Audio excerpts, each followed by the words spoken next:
প্রিয় ভিউয়ার্স, এখন আমি যেটি দেখাবো সেটি হচ্ছে অটো এবং ম্যানুয়াল কন্ট্রোল প্যানেল কিভাবে বানাতে হয় সেটি। এটি হচ্ছে অটো অন সুইচ। সুইচটা হচ্ছে পুশ বাটন সুইচ, কিন্তু এটা অটোর ক্ষেত্রে ব্যবহার করছি।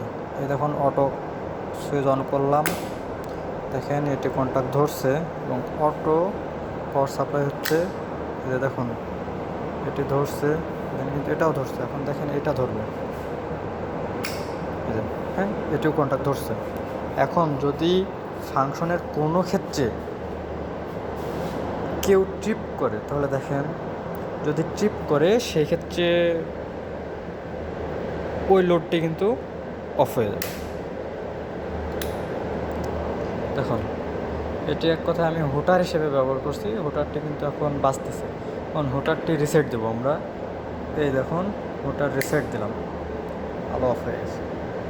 এখন এটি আমি ট্রিপিং ছাড়াবো, ছাড়ানোর পরে ফাংশনটা আবার লোডে যাবে। এই দেখুন, আমাদের ফাংশনটি লোডে গেছে।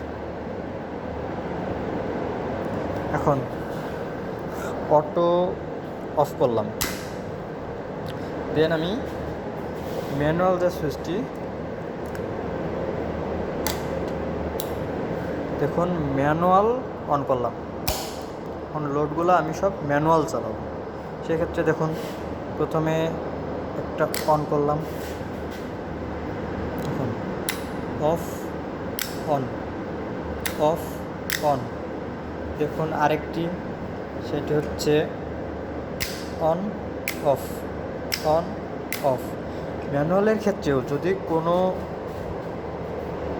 লোড ট্রিপ করে, সেক্ষেত্রেও ম্যানুয়ালের ক্ষেত্রেও যদি কোনো লোড ট্রিপ করে, সেক্ষেত্রেও কিন্তু আপনার মোটরে সংকেত দেবে। এই দেখুন, মোটর জ্বলতেছে। এখন দেখুন, এটা দিয়ে আমি রিসেট করলাম, টোটাল লাইন শেষ। এটা ট্রিপস ছাড়ালাম, আবার আমাদের এটি কন্টিনিউ।